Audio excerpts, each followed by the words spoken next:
ഓം നമോ ഭഗവതേ വാസുദേവായ. ഓം നമോ ഭഗവതേ വാസുദേവായ. ഓം നമോ ഭഗവതേ വാസുദേവായ.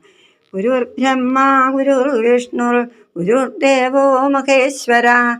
ഗുരു സാക്ഷാത് പരം ബ്രഹ്മ തസ്മൈ ശ്രീ ഗുരവേ നമഃ. കൃഷ്ണോ രക്ഷതു മാം ചരാചര ഗുരു കൃഷ്ണം നമസ്യേ സദാ. കൃഷ്ണേനൈവ സുരക്ഷിതോ കമസകൃത് കൃഷ്ണായ ദത്തം മന. കൃഷ്ണാദേവ സമുദ്ഭവോ മമ വിഭോ കൃഷ്ണസ്യ ദാസോസ്മ്യഹം. കൃഷ്ണേ ഭക്തിരജഞ്ജലാസ്തു ഭഗവൻ. ഹേ കൃഷ്ണ തുഭ്യം നമഃ. പീതാംബരം കരവിരാജിതശംഖചക്രകൗമോദഗീ സരസിജം കരുണാസമുദ്രം രാധാസഹായം അതിസുന്ദരമന്ദഹാസം വാതാലയേശമനിശം ഹൃദി ഭാവയാമി. ശ്രീ ഗുരുവായൂരപ്പ ശരണം. ശ്രീമദ്ഭാഗവതം ദശമസ്കന്ധ അഷ്ടഷഷ്ടിതമോധ്യായ. ശ്രീശുക ഉവാച. ദുര്യോധനസുതാം രാജൻ ലക്ഷ്മണാം സമിതിഞ്ജയ സ്വയംവരസ്താമഹരത് സാംബോജാംബവതീ സുതാ. കൗരവാകുപിതാവൂജുർ ദുർവിനീതോയമർഭക കദർത്ഥീകൃത്യ ന കന്യാമകാമാമകരത് ബലാത്. ബദ്നീദേവം ദുർവിനീതം കിം കരിഷ്യന്തി വൃഷ്ണയ യേസ്മൽ പ്രസാദോ ഭജിതാം തത്താന്നോ ഭുഞ്ചതേ മഹിം. നിഗൃഹീതം സുതം ശ്രുത്വാ യദ്യേഷ്യന്തീഹ വൃഷ്ണയ ഭഗ്നദർപ്പാശമം യാന്തി പ്രാണാ ഇവ സുസംയദാ. ഇതി കർണശലോ ഭൂരിർ യജ്ഞകേതുഃ സുയോധന സാംബമാരേഭിരേ ബദ്ധും കുരുവൃദ്ധാനുമോദിതാ. ദൃഷ്ട്വാനുധാവതഃ സാംബോ ദാസ്തരാഷ്ട്രാന്മകാരഥ പ്രഗൃഹ്യ രുചിരം ചാപം തസ്ഥോ സിംഹ ഇവൈകല. തം തേജികൃക്ഷവക്രുദ്ധ തിഷ്ടതിഷ്ഠേതി ഭാഷിണ ആസാദ്യ തന്നിനോ ബാണൈ കർണാഗൃണ്യ സമാകിരൻ. സോപവിദ്ധ കുരുശ്രേഷ്ഠ കുരുഭിർയദു നന്ദന നാമൃഷ്യത്തത ചിന്യാർഭ സിംഹ ക്ഷുദ്രമൃഗൈരിവ. വിസ്ഫൂജ്യ രുചിരം ചാപം സർവാൻ വിവ്യാധസായകൈ കർണാദീൻ ഷഡ്രഥാൻ വീരാം താവദ്ഭിർയുഗപത് പൃഥക്. ചതുർഭിശ്ചതുരോ ബാഹാൻ ഏകൈകേന ച സാരഥീൻ രഥിനശ്ച മഹേശ്വാസാം തസ്യ തത്തേഭ്യപൂജയൻ. തം തു ദേവിരഥം ചക്രുശ്ചത്വാരശ്ചതുരോഹയാൻ ഏകസ്തു സാരഥീം യജ്ഞേ ചിച്ഛേദാന്യസരാസനം. തം ബദ്ധ്വാ വിരതീകൃത്യ കൃച്ഛ്രേണ കുരവോ യുധി കുമാരം സ്വസ്യ കന്യാം ച സ്വപുരം ജയിനോ വിശൻ. തത്ശ്രുത്വാ നാരദോക്തേന രാജൻ സഞ്ജാതമന്യവ കുരൂൻ പ്രത്യുദ്യമം ചക്രുരുഗ്രസേന പ്രചോദിതാ. സാന്ത്വയിത്വാ ദുരാൻ രാമ സന്നദ്ധാൻ വൃഷ്ണിപുങ്കവാൻ നൈച്ചത് കുരൂണാം വൃഷ്ണീനാം കലിമലാപഹ. ജഗാമകാത്തിനപുരം രഥേനാദിത്യവർച്ചസാ ബ്രാഹ്മണൈ കുലവൃദ്ധൈശ്ച വൃതശ്ചന്ദ്ര ഇവ ഗ്രഹൈ. ഗത്വാ ഗജാഹ്വയം രാമോ ബാഹോപവനമാസ്ഥിത ഉദ്ധവം പ്രേഷയാമാസ ധൃതരാഷ്ട്രം ബുഭുത്സയാ. സോവിവന്ദ്യാഭികാപുത്രം ഭീഷ്മം ദ്രോണം ച ബാൽഹികം ദുര്യോധനം ച വിധിവത് രാമമാഗതമബ്രവീത്. തേതി പ്രീതാസ്തമാകർണ്യ പ്രാപ്തം രാമം സുഹൃത്തമം തമർച്ചയിത്വാഭിയയു സർവേ മംഗളപാണയാ. തം സംഗമ്യ യഥാ ന്യായം ഗാമർഘ്യം ച നിവേദയൻ തേഷാമേതത്പ്രഭാവജ്ഞാ പ്രണേമു ശിരസാ ബലം. ബന്ധൂൻ കുശലിനഃ ശ്രുത്വാ പൃഷ്ട്വാ ശിവമനാമയം പരസ്പരമധോ രാമോ ബഭാഷേ വിക്ലവം വച. ഉഗ്രസേനക്ഷിതീശേഷോ യദ്വ ആജ്ഞാപയത് പ്രഭോ തദവ്യഗ്രധിയ ശ്രുത്വാ കുരുധ്വം മാ വിളംബിതം. യദ്യൂയം ബഹവസ്ത്വേകം ജിത്വാ ധർമ്മേണ ധാർമ്മികം അപദ്നീതാഥ തന്മൃഷ്യേ ബന്ധൂനാമൈക്യകാമ്യയാ. വീര്യശൗര്യബലോന്നതം ആത്മശക്തിസമം ഭജ കുരവോ ബലദേവസ്യ നിശമ്യോജു പ്രകോപിതാ. അഹോ മഹച്ചിത്രമിദം കാലഗത്യാ ദുരത്യയാ ആരുരുക്ഷത്യുപാനദ്വൈ ശിരോ മൂഢസേവിതം. ഏതേ യൗനേന സംബദ്ധ സഹസയ്യാസനാശനാ വൃഷ്ണയസ്തുല്യതാം നീതാ അസ്മദത്ത നൃപാസനാ. ചാമരവ്യജനേ ശംഖമാതപത്രം ച പാണ്ഡുരം കിരീടമാസനം ശയ്യാം ഭുഞ്ജന്ത്യസ്മദുപേക്ഷയാ. അലം യദൂനാം നരദേവലാഞ്ഛനൈർദാതു പ്രദീപൈപണിനാമിവാമൃതം യേസ്മത്പ്രസാദോപജിതാ യാദവ ആജ്ഞാപയന്ത്യത്യഗതത്ര പാപദ. കഥമിന്ദ്രോപി കുരുഭിർഭീഷ്മദ്രോണാർജുനാദിഭിः അദത്തമവരുന്ധീത സിംഹഗ്രസ്തമിപോരണ. ശ്രീശുക ഉവാച ജന്മബന്ധുശ്രിയോന്നദ്ധമദാസ്തേ പരദർശഭ ആശ്രാവ്യ രാമം ദുർവാച്യമസഭ്യാ പുരമാവിശൻ. ദൃഷ്ട്വാ ഗുരുണാം ദൗശീല്യം ശ്രുത്വാ വാച്യാനി ചാച്യുത അവോചത് കോപസംരബ്ധോ ദുഷ്പ്രേക്ഷ്യ പ്രഹസന്മുഖു.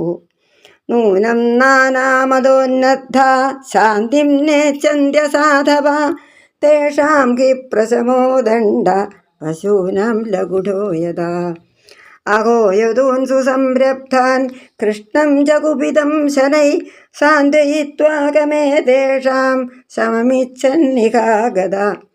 തൈമേ മന്ദമതയ കലകാഭിരതാഖല തം മാമവജ്ഞായ മുകുർ ദുർഭാഷാന്മാനിനോ ബ്രുവൻ.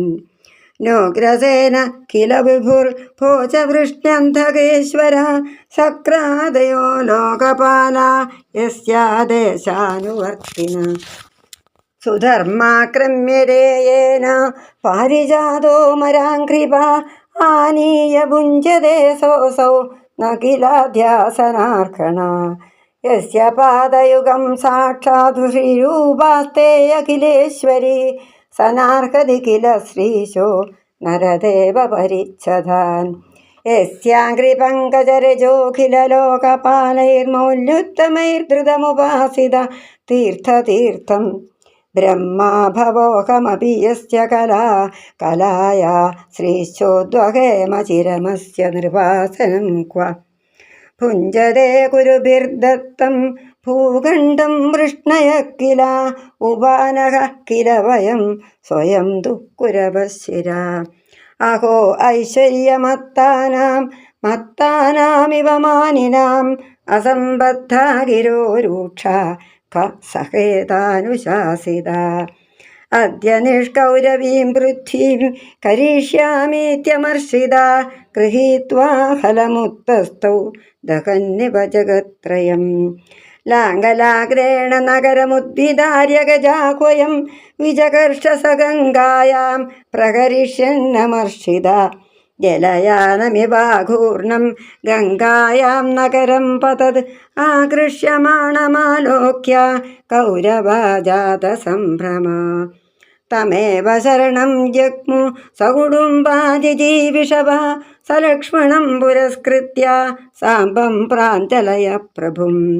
രാമ രാമാഖിലാധാര പ്രഭാവം ന വിദാമതേ മൂഢാനാം ന കുബുദ്ധീനാം ക്ഷന്തുമർഹസ്യതിക്രമം. തിത്യുത്പത്യപ്യയാനാം ത്വം ഏകോ ഹേതുർനിരാശ്രയ ലോകാൻ ക്രീഡനഗാനീശ ക്രീഡതസ്തേ വദന്തിഃ.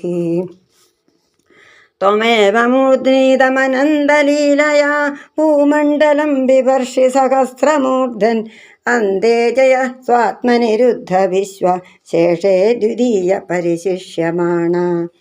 കോപസ്തേ അഖിലശിക്ഷാർത്ഥം ന ദ്വേഷാന്ന ച മത്സരാത് വിഭ്രതോ ഭഗവൻ സത്വം തിരിപാലന തത്പരാ. നമസ്തേ സർവഭൂതാത്മൻ സർവശക്തിധരാവ്യയ വിശ്വകർമ്മൻ നമസ്തേ തു ത്വാം ഭയം ശരണം ഗതാ. ശ്രീശുക ഉവാച ഏവം പ്രപന്നൈ സംവിഘ്നൈർവേപമാനായനൈർബലാ പ്രസാദിതഃ സുപ്രസന്നോ മാ വൈഷ്ട്യേത്യഭയം ദദൗ. ദുര്യോധനപാരിബർഹം കുഞ്ചരാൻ ഷഷ്ടികായനാൻ ദദൗ ച 12 ശതാനി അയുധാനി തുരങ്കമാൻ. രഥാനാം 6 രൗക്മാണാം സൂര്യവർച്ചസാം ദാസീനാം നിഷ്കകണ്ഠീനാം 100 ദുഹിതൃവത്സല. പ്രതിഗൃഹ്യതു തത് സർവം ഭഗവാൻ സാത്വദർശഭ സസുതസ്നുഷ പ്രാഗാത് സുഹൃദ്ഭിരഭിനന്ദിത.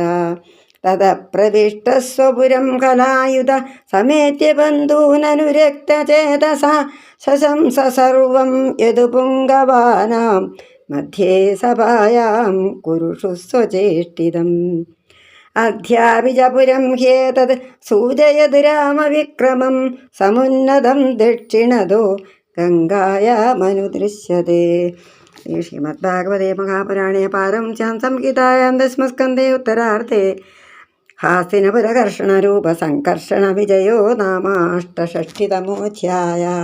സർവത്ര ഗോവിന്ദനാമസങ്കീർത്തനം ഗോവിന്ദ ഗോവിന്ദ. ശ്രീഗോപീചരണാരവിന്ദ പരമാണവേ നമഃ. ഹരേ രാമ രാമ രാമ ഹരേ ഹരേ ഹരേ കൃഷ്ണ കൃഷ്ണ കൃഷ്ണ ഹരേ ഹരേ. ഓം നമോ ഭഗവതേ വാസുദേവായ. ഗുരുർബ്രഹ്മാ ഗുരുർവിഷ്ണു ഗുരുർദേവോ മഹേശ്വര ഗുരുഃ സാക്ഷാത് പരബ്രഹ്മ തസ്മൈ ശ്രീ ഗുരവേ നമഃ. പീതാംബരം കരവിരാജിതശംഖചക്രകൗമോദഗീ സരസിജം കരുണാസമുദ്രം രാധാസഹായമതിസുന്ദരമന്ദഹാസം വാതാലയേശമനിശം ഹൃദി ഭാവയാമി. ശ്രീ ഗുരുവായൂരപ്പാ ശരണം. ദശമസ്കന്ധം 68-ാമത്തെ അധ്യായം. ഈ അധ്യായത്തിൽ സാമ്പൻ ലക്ഷ്മണയെ രാക്ഷസവിധിപ്രകാരം വിവാഹം ചെയ്തതും ബലരാമ പരാക്രമപ്രകാശകവുമായ കഥ പറയുന്നു. ശ്രീശുക ബ്രഹ്മർഷി പറയാണ്, ജാമ്പവതി പുത്രനായ സാമ്പൻ മറ്റൊരാൾക്ക് കല്യാണം കഴിച്ചു കൊടുക്കാൻ നിശ്ചയിച്ച് കല്യാണ മണ്ഡപത്തിൽ നിർത്തിയിരിക്കുന്ന ദുര്യോധനപുത്രിയായ ലക്ഷ്മണയെ അപഹരിച്ചു. ദുര്യോധനാദികളായ കുരുവംശ രാജാക്കന്മാർ അത് നിമിത്തം വളരെ കോപിച്ചു. ദുസ്വഭാവിയായ ഈ ചെറുപ്പക്കാരൻ നമ്മളെ ഗണ്യമാക്കാതെ അവനെക്കുറിച്ച് അനുരാഗമില്ലാത്തവളായ കന്യകയെ ബലാത്കാരേണ ഹരിച്ചുവല്ലോ. ദുഷ്ടനായ ഇവനെ പിടിച്ച് ബന്ധിക്കുവിൻ. ഇവൻ്റെ സംബന്ധികളായ വൃഷ്ണികൾ നമ്മളുടെ നേരെ എന്ത് കാണിക്കും കാണാമല്ലോ. ആ വൃഷ്ണികൾ നമ്മളുടെ അനുഗ്രഹത്താൽ സമൃദ്ധി പ്രാപിച്ചതും നമ്മൾ അവർക്ക് ദാനം ചെയ്തതുമായ ഭൂമിയല്ലയോ അനുഭവിക്കുന്നത്. ഇവർ സ്വതേ രാജാക്കന്മാരല്ല, നമ്മൾ രാജാക്കന്മാരാക്കി വെച്ചവരല്ലയോ. പുത്രനെ നമ്മൾ ബന്ധിച്ചിരിക്കുന്നുവെന്ന് കേട്ട് വൃഷ്ണികൾ വീണ്ടു കൊണ്ടുപോവാനായി ഇവിടെ വരുന്നതായാൽ പ്രാണായാമാദികൾ കൊണ്ട് അടക്കപ്പെട്ട പ്രാണങ്ങൾ എന്ന പോലെ അവരുടെ അഹങ്കാരം മുഴുവനും ശമിച്ച ശേഷം മടങ്ങിപ്പോയിക്കൊള്ളും. ഇപ്രകാരം ആലോചിച്ചുറച്ചുകൊണ്ട് കർണൻ, ശലൻ, ഭൂരിശ്രവസ്, യജ്ഞകേതു, സുയോധനൻ എന്നിവർ ധൃതരാഷ്ട്രരുടെ അനുവാദത്തോടെ സാമ്പനെ ബന്ധിക്കാൻ ഒരുങ്ങി.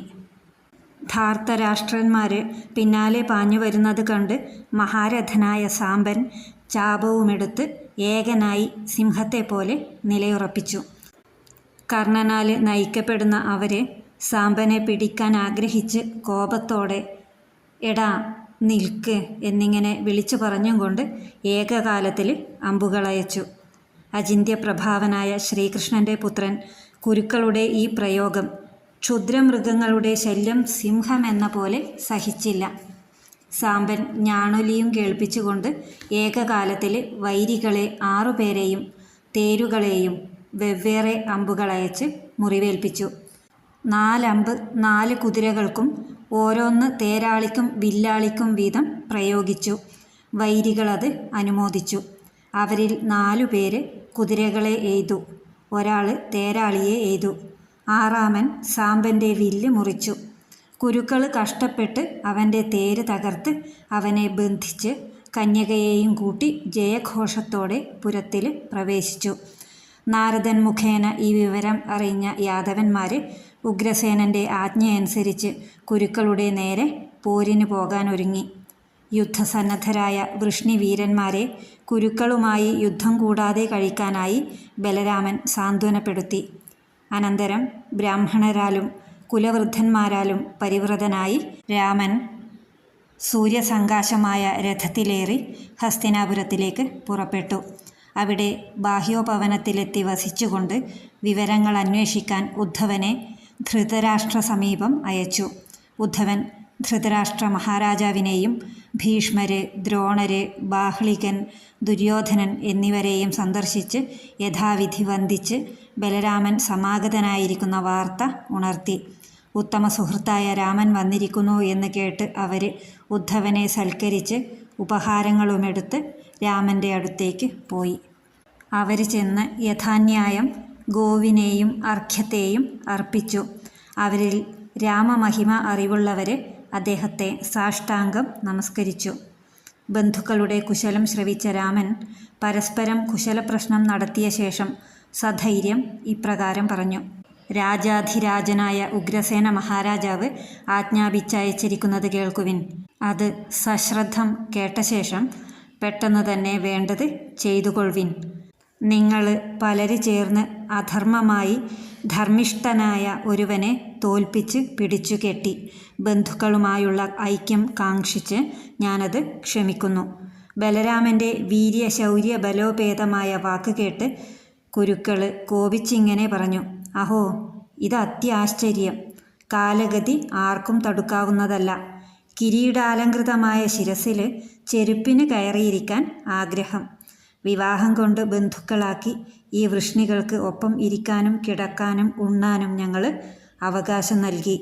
ഞങ്ങൾ രാജപദവി കൊടുത്തതുകൊണ്ട് അവർ ഞങ്ങൾക്ക് തുല്യരായി. ഞങ്ങൾ കണ്ണടച്ചതുകൊണ്ട് അവരിപ്പോൾ പെഞ്ചാമരം, ആലവട്ടം, വെൺകൊറ്റക്കുട, ശംഖ്, കിരീടം, സിംഹാസനം, രാജകീയ ശയ്യ എന്നിവ ഉപയോഗിക്കുന്നു. ഞങ്ങളുടെ പ്രസാദം കൊണ്ട് പ്രസിദ്ധരായ യാദവന്മാർ ഇപ്പോൾ നമ്മോട് ആജ്ഞാപിക്കാൻ തുടങ്ങിയിരിക്കുന്നുവല്ലോ. പാമ്പിന് അമൃത് കൊടുത്തതുപോലെയാണിത്. യാദവന്മാർക്ക് രാജകീയ പദവികൾ അനുവദിച്ചത് മതിയാക്കാം. ഭീഷ്മ, ദ്രോണ, അർജുനാദികൾ അവരുടെ മനസ്സാൽ നൽകാത്ത അധികാരം ഇന്ദ്രന് കൂടി സ്വീകരിക്കാൻ സാധിക്കുന്നതെങ്ങനെ? സിംഹത്തിൻ്റെ അധികാരത്തെ ആടിന് സ്വീകരിക്കാൻ കഴിയാത്തതുപോലെ കുരുക്കളുടെ സമ്മതം കൂടാതെ അവരുടെ അധികാരത്തെ യാദവന്മാർക്ക് എങ്ങനെ സ്വാധീനമാക്കാൻ കഴിയും? ശ്രീശുക ബ്രഹ്മർഷി പറയാണ്: ഉത്കൃഷ്ടകുലത്തിൽ ജനിച്ചവരും ഉയർന്ന ബന്ധുക്കളുള്ളവരും ആകുന്നു എന്നുള്ള അഹങ്കാരത്താൽ വർദ്ധിച്ച മതത്തോടു കൂടിയ ദുർജനങ്ങളായ അവരെ ഈ വിധം പരുഷവാക്യം ബലരാമനോട് പറഞ്ഞ ശേഷം രാജധാനിയിലേക്ക് പോയി. കുരുക്കളുടെ ദുസ്വഭാവം കണ്ടും ദുർവാക്കുകൾ കേട്ടും കലികൊണ്ട് ഭയങ്കര സ്വരൂപനായ ബലരാമൻ അട്ടഹാസത്തോടെ പറഞ്ഞു: ധനം, ബന്ധുജനം മുതലായവ നിമിത്തം അധികം ഗർവിക്കുന്നത് ദുർജന സ്വഭാവമാകുന്നു. ആ മാതിരിക്കാർ ശാന്തിക്ക് താൽപ്പര്യമുള്ളവരല്ല. ദുഷ്ടമൃഗങ്ങൾ ഇണങ്ങണമെങ്കിൽ അവയെ നന്നായി പ്രഹരിക്കണം. അതുപോലെ ദുർജനങ്ങളായ ഇവരുടെ മതം ശമിക്കണമെങ്കിൽ ഇവരുടെ നേർക്ക് ദണ്ഡോപായം തന്നെ ഉപയോഗിക്കണം. കലികൊണ്ട യദുക്കളെയും ക്രുദ്ധനായ കൃഷ്ണനെയും ഒരുവിധം പറഞ്ഞ് സമാധാനിപ്പിച്ച് ഇവരുടെ ശാന്തിയെ ആശിച്ച് ഞാനിങ്ങോട്ട് പോന്നു. ആ എന്നെ അവമാനിച്ച് മന്ദമതികളും കലഹകാമികളും ദുഷ്ടന്മാരുമായ ഇവർ പിന്നെയും ദുർവാക്കുകൾ പറഞ്ഞു. ഇന്ദ്രാദികൾ അവരുടെ ആജ്ഞാനുവർത്തികളോ? ഭോജവൃഷ്ണ്യന്ധകാധിപതിയായ ആ ഉഗ്രസേനൻ ശക്തനല്ല പോൽ. ആര് ഇന്ദ്രസഭയായ സുധർമ്മയെ കീഴടക്കി ദേവതരുവായ പാരിജാതത്തെ കൊണ്ടുപോന്ന് അനുഭവിക്കുന്നുവോ, ആ കൃഷ്ണൻ മനുഷ്യലോകത്തിലെ രാജാവിനിരിക്കാനുള്ള ഒരാസനത്തിലിരിക്കാൻ അർഹനല്ലത്രേ. സകല ലോകത്തിലും കാണപ്പെടുന്ന സമസ്ത സമ്പത്തുകൾക്കും അധിഷ്ഠാന ദേവതയായിരിക്കുന്ന സാക്ഷാൽ മഹാലക്ഷ്മി ആരുടെ പാദയുഗളത്തെ സേവിച്ചു പോരുന്നുവോ ആ ശ്രീപതി രാജചിഹ്നങ്ങൾ ധരിക്കാൻ അധികാരിയല്ലത്രേ. സകല ലോകപാലന്മാരും ഏതൊരുവൻ്റെ പരമപവിത്രമായ പാദപത്മപരാഗങ്ങൾ തങ്ങളുടെ മുകുടാലങ്കൃതങ്ങളായ ശിരസ്സുകളിൽ അണിയുന്നുവോ അംശാംശഭൂതന്മാരായ പരമശിവനും വിരിഞ്ചനും ഞാനും ലക്ഷ്മീദേവിയും ദീർഘകാലമായി ആരുടെ ചരണരേണുക്കൾ ശിരസാ ധരിക്കുന്നുവോ ഭക്തപരിസേവിതമായ ഗംഗാദി തീർത്ഥങ്ങൾ ആരുടെ പാദപത്മപരാഗങ്ങൾ കൊണ്ട് തീർത്ഥഭൂതങ്ങളോ ആ ശ്രീകൃഷ്ണന് മനുഷ്യരാജാസനത്തിന് യോഗ്യത എവിടെ? കുരുക്കൾ കൊടുത്ത നാടാണത്രേ വൃഷ്ണികൾ അനുഭവിക്കുന്നത്. ഞങ്ങൾ ചെരിപ്പും കുരുക്കൾ ശിരസ്സുമാണത്രേ. മദ്യപാനാദി നിമിത്തം ബുദ്ധിഭ്രമം സംഭവിച്ചവരെ പോലെ ഐശ്വര്യാദി മതനിമിത്തം തങ്ങൾ ഉത്കൃഷ്ടന്മാർ എന്ന് അഭിമാനിക്കുന്ന അവിവേകികളുടെ അന്യോന്യ സംബന്ധമില്ലാത്ത ക്രൂരവാക്കുകൾ ശാസിക്കാൻ ശക്തനായിരിക്കുന്ന ഏതൊരുവൻ കേട്ട് സഹിക്കും. ഇന്ന് ഞാൻ കുരുക്കളുടെ പേര് ലോകത്തിൽ നിന്ന് നീക്കും എന്നിങ്ങനെ അമർഷത്തോടെ അരുളിക്കൊണ്ട് ഹലവും കയ്യിലേന്തി ബലരാമൻ എഴുന്നേറ്റു. ഹസ്തിനാപുരത്തെ കടയോടെ പുഴക്കി പുഴയിൽ ഒഴുക്കാനായി കലപ്പ കൊണ്ട് ഉടക്കി വലിക്കാൻ ആരംഭിച്ചു. കലപ്പ കൊണ്ടുള്ള വലിയാൽ ഉലയുന്ന തോണി പോലെ നഗരം ഉലഞ്ഞ് ഗംഗയിൽ പതിക്കുമെന്ന് കണ്ട് സംഭീതരായ കുരുക്കൾ പ്രാണനിൽ ആശ പൂണ്ട് ലക്ഷ്മണയെയും സാമ്പനെയും മുന്നിൽ നടത്തിക്കൊണ്ട് സകുടുംബം രാമസന്നിധിയിൽ വന്ന് കൈകൂപ്പി അഭയം തേടി വാഴ്ത്തി. രാമരാമ സർവാധാര, അവിവേകികളായ ഞങ്ങളുടെ അതിക്രമത്തെ ക്ഷമിക്കണമേ. സ്വതന്ത്രനായ അവിടുന്ന് പ്രപഞ്ചത്തിൻ്റെ സൃഷ്ടി സ്ഥിതി സംഹാരകർത്താവാകുന്നു. ലോകങ്ങളെല്ലാം അങ്ങയുടെ കളിക്കോപ്പുകളാണെന്നും അറിവുള്ളവർ പറയുന്നു. സഹസ്രശീർഷനായ അങ്ങ് ഈ ഭൂമണ്ഡലത്തെ ലീലയ ശിരസിലണിയുന്നു. പ്രളയകാലത്തിൽ സകലതിനെയും തന്നിൽ ലയിപ്പിച്ച് അങ്ങ് ഏകനായി അവശേഷിക്കുകയും ചെയ്യുന്നു. സത്യമൂർത്തിയായ അവിടുത്തെ കോപം ലോകശിക്ഷണത്തിന് വേണ്ടിയിട്ട് ആകുന്നു, അല്ലാതെ ദ്വേഷം കൊണ്ടോ മത്സരം കൊണ്ടോ അല്ല. അങ്ങ് ലോകപാലന തൽപരനാണല്ലോ. സർവാന്തര്യാമിയും സർവശക്തനും വിശ്വവിധാതാവുമായ അവിടേക്ക് നമസ്കാരം. ഞങ്ങൾ അങ്ങയെ ശരണം പ്രാപിക്കുന്നു. ശ്രീശുക ബ്രഹ്മർഷി പറയാണ്, തങ്ങളുടെ വാസസ്ഥാനമായ ഹസ്തിനാപുരം ഇളകി ഗംഗയിൽ വീഴുമോ എന്ന് ഭയപ്പെട്ട് ശരണം പ്രാപിച്ച അവരുടെ സ്തോത്രങ്ങളാൽ ഏറ്റവും പ്രസന്നനായ ഭഗവാൻ ബലരാമൻ ഭയപ്പെടേണ്ട എന്ന് പറഞ്ഞ് അവർക്ക് അഭയം നൽകി. സ്വർണം കൊണ്ടുണ്ടാക്കിയതിനാൽ സൂര്യകിരണങ്ങൾ പോലെ പ്രകാശമുള്ള 6000 തേരും പതക്കം മുതലായ ആഭരണങ്ങളാൽ അലങ്കരിക്കപ്പെട്ട 1000 ദാസികളെയും പുത്രീവത്സലനായ ദുര്യോധനൻ വരശുൽക്കമായി നൽകി. ഭക്തരിൽ പരമപ്രേമത്തോടു കൂടിയ ഭഗവാൻ ബലരാമൻ ആവക ദ്രവ്യങ്ങളെല്ലാം സ്വീകരിച്ച് പുത്രനായ സാമ്പനോടും പുത്രഭാര്യയായ ലക്ഷ്മണയോടും ബന്ധുക്കളോടും കൂടി ചേർന്ന് യാത്രയായി. ബലരാമൻ സ്വപുരത്തിലെത്തി ബന്ധുക്കളോടും സുഹൃത്തുക്കളോടും താൻ കുരുക്കളോട് ചെയ്ത കാര്യങ്ങളെല്ലാം പറഞ്ഞു കേൾപ്പിച്ചു. ഇന്നും ഹസ്തിനാപുരം ബലരാമൻ അന്നു കാട്ടിയ വിക്രമത്തെ സൂചിപ്പിക്കാൻ തക്ക വിധത്തിൽ വലത്തുഭാഗം കൊണ്ടുയർന്നതായിട്ട് ഗംഗയിൽ ചെന്ന് വീഴാൻ ഭാവിക്കുന്ന മട്ടിൽ കാണപ്പെടുന്നുണ്ട് എന്നും പറഞ്ഞുകൊണ്ടാണ് ഈ അധ്യായം സമാപിക്കുന്നത്. സർവം ശ്രീകൃഷ്ണാർപ്പണമസ്തു. സർവത്ര ഗോവിന്ദനാമ സങ്കീർത്തനം. ഗോവിന്ദ ഗോവിന്ദ.